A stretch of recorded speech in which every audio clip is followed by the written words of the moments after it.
Good afternoon and welcome to the Gold Goats and Guns Short News. My name is Tom Luongo and it is the day before Brexit was supposed to happen, March 28th, 2019.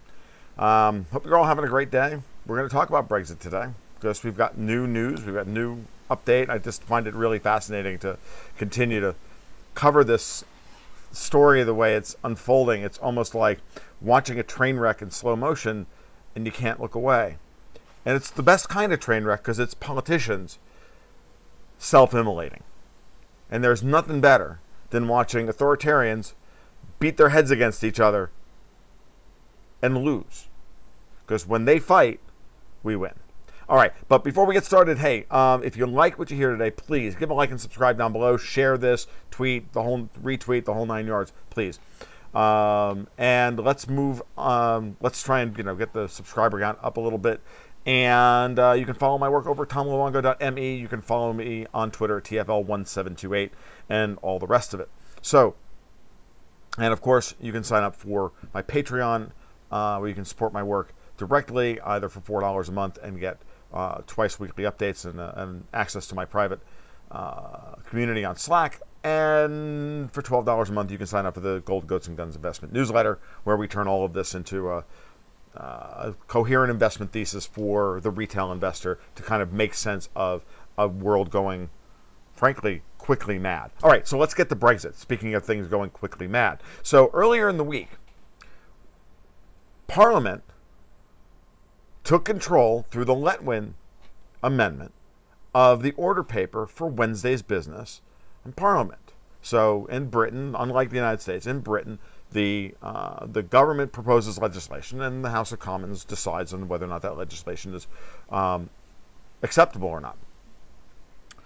Parliament does not decide on legislation, does not bring legislation, but that's what happened on Wednesday. And in the first time in over 100 years, Parliament moved to take control of the Brexit process from the government, from Theresa May and her cabinet, to get a sense of what would actually pass Parliament. What would they all agree upon?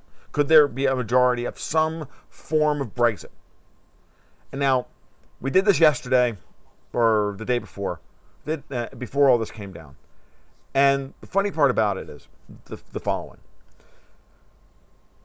It looked like something, that was going to be the end of it, that something was going to pass. They were going to have some consensus that they could then take back to the European Union and say, look, this is what we're willing to offer you. The European Union was making noises about certain things that they would like, they would be okay with, because we know in the past that they've been open to certain other types of arrangements than the one that Theresa May and Angela Merkel decided upon. And she's now put before the House twice and failed. But that's what was expected at this point. And as of yesterday, and it made sense in a way, because I listened to Jacob Rees-Mogg and I listened to Boris Johnson in some way.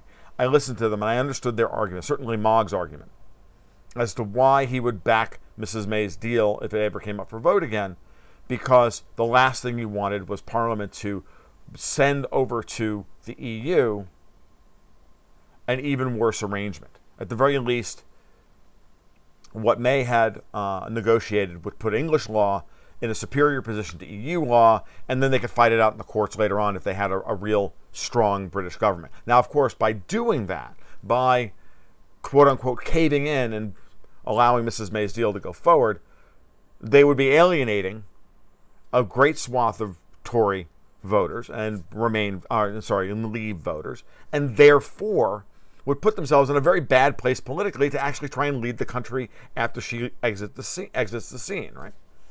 So none of that makes any sense. But they looked defeated, and then to try and snatch some form of victory from the jaws of defeat, they were willing to hold their nose and vote for that deal, and then hope that they could come up with a better arrangement after she leaves the scene. That was the argument. Thinking maybe we can get Boris Johnson and his PM and a bunch of Bruce Group / ERG folks into the cabinet, and then they could craft a better plan after May's cabinet and May's government is gone. It's not a bad idea. If it's the best thing you've got, if it's the best offer you got, at some point, you show your cards, and that's that. The problem is that that was never going to pass the Democratic Unionist Party of Northern Ireland, who were like, no, we do not want to be open to the idea of losing our sovereignty to the EU because you people sold us out. And they held fast. And then what happens in Parliament yesterday? What happens in Parliament yesterday is 8 amendments or 8 ideas, indicative votes of different versions of Brexit, and the frickin' Parliament votes them all down. Every one of them. Every single one, including canceling Brexit and no deal. So it's insane that these people have lost their minds so completely. They're so politically paralyzed. Labour MPs voted their future. Jeremy Corbyn voted for a second referendum, even though he's against it.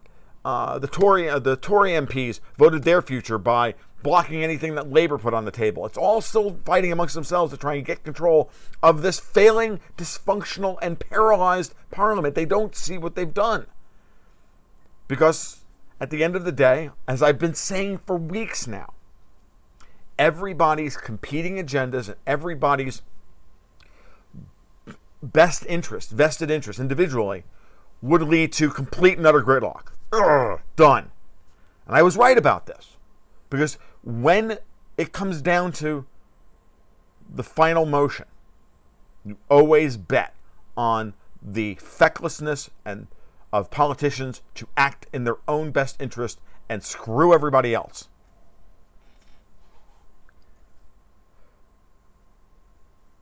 So the most likely outcome, now that the DUP is held firm, Mogg and Johnson, of course, then turned around and immediately said, we will support the DUP. And what Jacob Rees-Mogg said was like, look, I don't like this. I don't want to do this. And he also said that he would only back her deal depending on what the DUP would do. And he would go along with whatever they did. And so he's true to his word on that front. But of course, it's being portrayed in the press as he's, flip-flopping. And even Nigel Farage is making good hay about this, of course. But Nigel has his own angle on this, and I don't blame him for being, for taking a hard line on this. He should. He needs to. That's the position he needs to be in. He needs to be the gadfly. He needs to not change his stance one whit. And so it's really obvious. So that once the DUP held firm, once Theresa May couldn't get them over the line, her deal is probably the thing for tomorrow. Her only chance tomorrow is that a whole bunch of Labour MPs say, oh my God, a no deal is what's coming. I better vote for this. And so now it's the reverse blackmail of what we had on Wednesday. Because the leadership of both the Tories and Labour are completely useless. And now Theresa May was put in that position to be useless. Jeremy Corbyn, all of this has been knife-stabbing back party politics in order to destroy him and weaken him within the Labour Party so that even if Labour does win a general election, he will never be leader of the party. He will never be prime minister, which is verboten to the British establishment. So it's fascinating how this has played out because as of yesterday, we're like, oh, well, Brexit's done. We're going to get this terrible deal and then we can hope for it. And now today, I'm sorry, Franz. No way is the second referendum happening. Second referendum only went down by the fewest number of votes yesterday because Labour voted in a block because they knew it wasn't going to pass. It has nothing to do with what Parliament actually wants and what the people actually want because the polls are very clear that the people have hardened on get this the fuck over and done with now. And if it's a no deal, it's a no deal. All of the scare tactics are all done. The planes are going to fly. The trucks are going to go through the port. The ships and the trucks are going to go through the port of Calais. No problem. And they can they can trade on GATT 24 WTO terms with no changes for over a year if they want to. There's no reason why they can't get this done at all. except that 500 members of parliament don't want it to happen. The general election is what is coming next. And if the DUP holds firm here and the ERG hold firm and they shoot down Mrs. May's deal and they put it through to a no-deal Brexit on April the 12th, when the general election occurs, they will walk in with a massive majority. Labour will be crushed, and they should know this. Why they even flirted with the idea of caving, because, oh my God, we might lose Brexit. No, better to lose it now and then fight for it later and hold firm and show some backbone and show some spine, because that's what the people want you to do on both sides. I think Remain is wrong. I think it's the unpopular position, but whatever. So it's fascinating watching this play out. So I'm amazed. So what's going to happen tomorrow is that May is going to bring a version of a third vote for her deal to the table. It's going to be the deal itself without any of the political declaration or anything else, in a way to make John Berghow happy. But I don't think it's going to work. The more interesting thing about tomorrow, I don't think, is that May is going to bring her deal back to the table. The more interesting thing for me that I think is happening is that, of all people, Ultra Remainer, Tory, safe seat, Mr. Safe Seat himself, former Attorney General Dominic Grieve, is going to face a deselection committee in Beaconsfield. They're serious. They've got 38,000 people signed a petition to deselect him and to force him into a by-election and throw his ass out. That would be hilarious. That would be hilarious. The Remainers are all, oh my God, thank you, Dominic Grieve, and then he loses his job 3 weeks later. So, as far as I can tell, no deal just rose in odds significantly because Parliament couldn't come up with any direction to give government to go back to the EU for an extension. Now the EU is going to have to start begging for some kind of other deal. Meanwhile, and this is actually a good thing for all of you who do not understand currency markets in this competitive environment, the pound is getting trounced, the dollar is rallying, there's a dollar liquidity run happening all around the world right now. The U.S. yield curve is inverting tremendously. Turkey's lira is trying to blow up. It's all tied together, and part of this is tied into Brexit.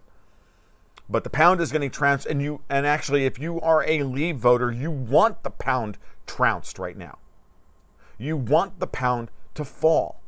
You want to make Britain more competitive on the world stage because the pound is being held up at a higher level than it should be because of their relationship with the EU in every way. And so the pound dropping to $1.25 or $1.23 is all good. It will make Britain far more attractive from an investment perspective. It'll make British exports far more attractive at this point in time. Yes, there'll be some cross-border trade. If the EU immediately puts tariffs on, yeah, there'll be some cross-border tariff problems, of course. But that's the EU's problem. It's not Britain's problem at the end of the day, because the EU is going to lose that business. And yes, as Rocketman reminds us, UKIP is starting to rise in the polls again. I've seen polling as high as 9 or 10%. So it's no shock to me that this is what's been happening.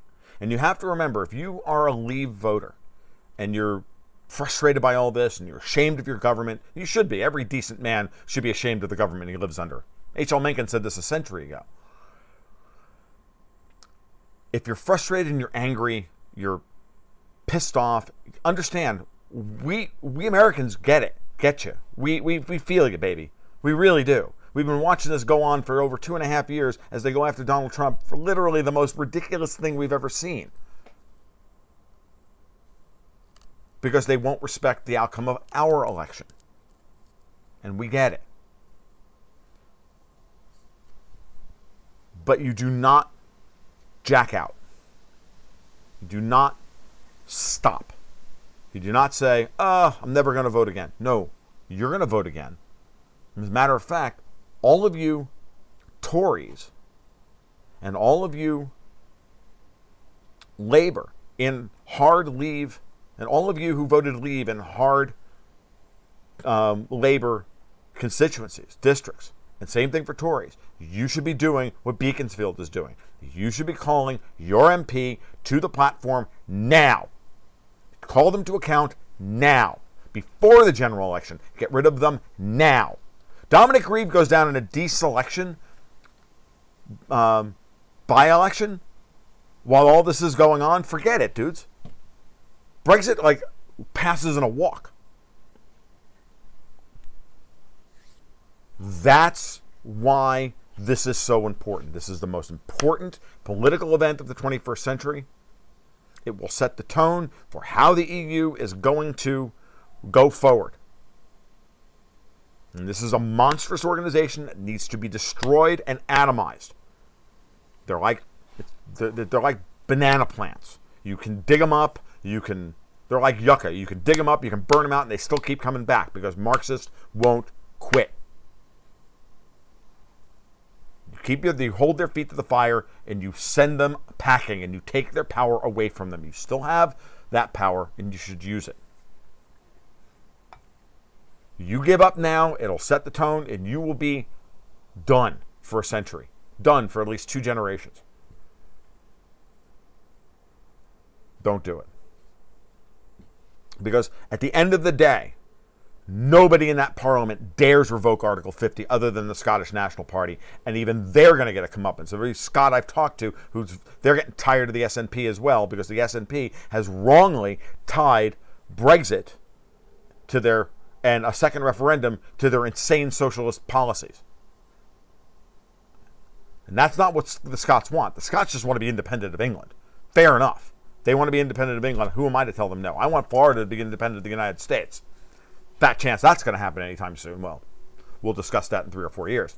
But those two things are not intertwined. The overlap of that Venn diagram is not very high, baby. So,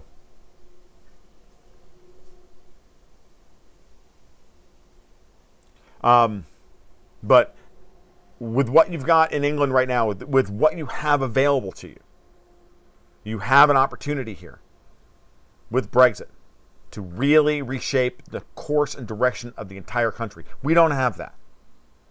The one thing we don't have, the one thing we don't feel, having watched them grind Trump into a shadow of the guy he ran, of the person that he was on the campaign trail. We don't have that. You do. Brexit represents that opportunity for you to take everything back and make a clean break and move on. Nigel Farage is exactly right about that.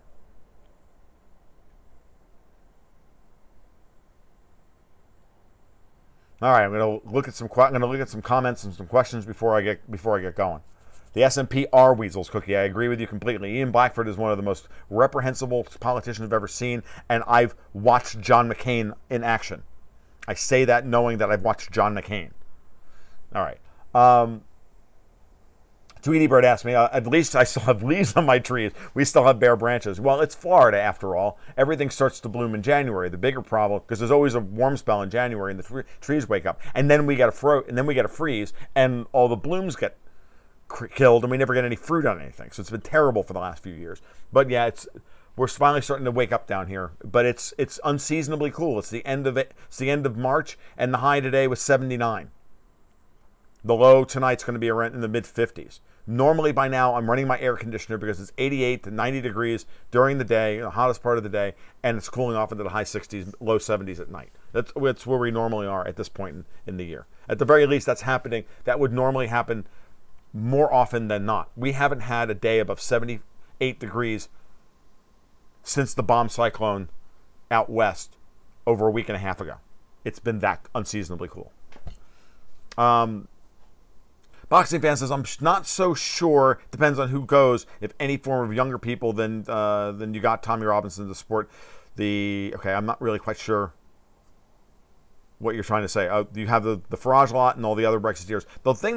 One of the things that Boxing Fan I wanted to bring up that I didn't, which is the following: the EU are terrified of Britain standing for the European parliamentary elections, but if they're going to stand for it, then it should be a lengthy extension where they can grind Brexit into the dirt over time, because they just think they can win a game of attrition against Leave voters, and I get that game plan. I don't think it'll work, but the last thing they want is 73 Nigel Farages showing up in Parliament in 2 months, 2.5 months. I don't think they want that.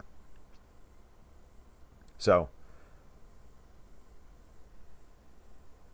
well, whatever you see tomorrow during the protest, the BBC and the British press will try and make it look as bad as possible. Boxing Fan says you may see some rioting tomorrow on the news from London, as long as the rest of it's not, as well as the rest of the left media, of course. And yeah, you're right. I fully expect them to ratchet up the rioting and the horribleness. I mean, when you listen to the virtue signaling that comes out of people's mouths, certainly the virtue signaling comes out of the female MPs in Britain. I don't know how you stand these people. As far as I'm concerned, they're like the poster children for why women shouldn't vote. But I'm not going to beat that horse right now, because I'm actually being kind of semi-facetious. All right. Yeah. Well, cool. That'd be great. You're going to be there in the thick of it all. That's kind of cool. It should be fun to watch you guys protest. I should really, be safe, be careful, all that stuff. But give them hell. They need it. They deserve it. And if anybody from Beaconsfield is watching, get rid of Dominic Grieve. He is a snake of the highest degree. When's the next meaningless vote? Tomorrow.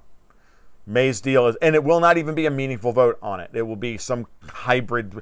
Nigel Farage read the entire motion today on the second segment of his radio show. So from the 15-minute to the 30-minute segment, and he was just like, "Oh my God."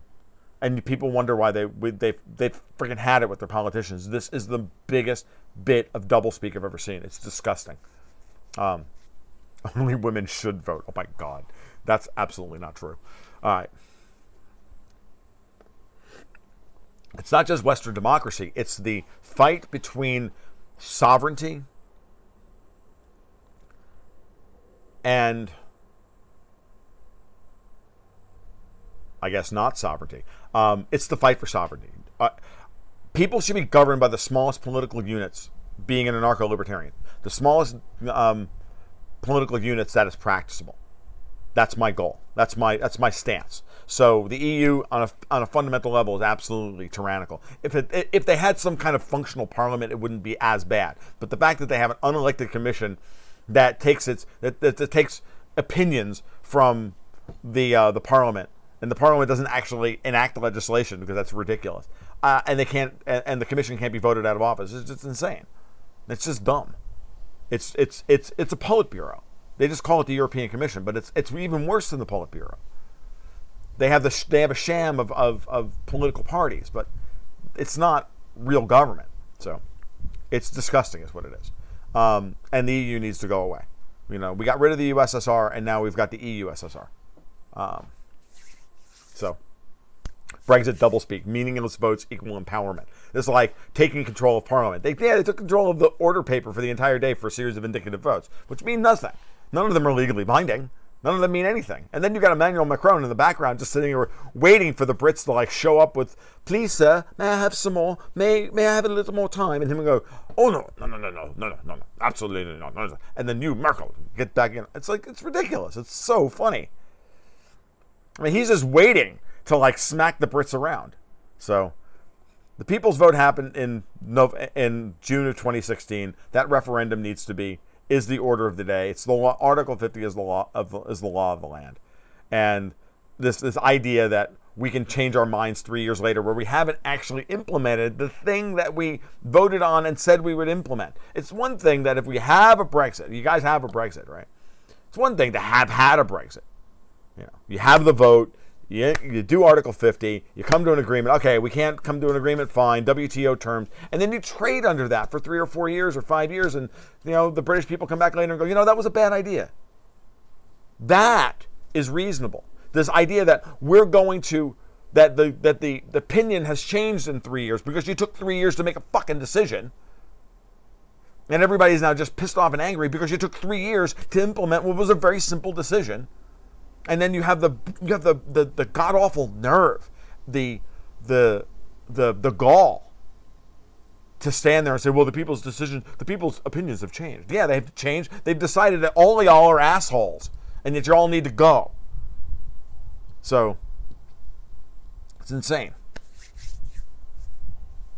I know and that's a function of the disastrous exchange rate between the euro and the pound. So all of that needs to change. If Brexit turns out to be a bad idea 5 years, 10 years from now, fine. Hold another referendum, go back into the EU. I'm sure they'll, if it's still functional at that point, if it still even exists in anything close to its current form, well, I'm sure they'll be happy to have you back. But otherwise, no. I mean, when countries like Iceland and others who have resisted the EU successfully in the past, remember, Iceland is the little country that said in 2008 that told the EU and the UK to both go scratch over their debt during their sovereign debt crisis, and they are the only country to put bankers in jail for for the malfeasance that occurred during 2007, 2009. When they're telling the Brits life outside the EU is far better, one should listen. All right, that sounds like a show. Sounds like a live stream. Tomorrow night, 8:30, I'll be on 8:30 p.m. Eastern Standard Time. I'll be on again. We do this for about an hour and 15 minutes. I take questions and answers, and usually I have about 15, 20 minutes worth of prepared opening remarks. I'm not sure what I'll talk about, but I have a distinct feeling that something like the Golan Heights or the Turkish lira or even more Brexit. But something good will come out of it. And then after that, it just kind of veers off into wherever we go, and that'll be that. So we do that every Friday night at 8:30 and every Monday night at 8 p.m. So this has been the Gold Goats and Guns short news for, well, it's not really very short, for the day before Brexit was supposed to be, March 28th, 2019. You guys take care. You have a great afternoon. If you liked what you heard today, bang that subscribe button, please. And we'll talk to you soon. You guys keep your stick on the ice.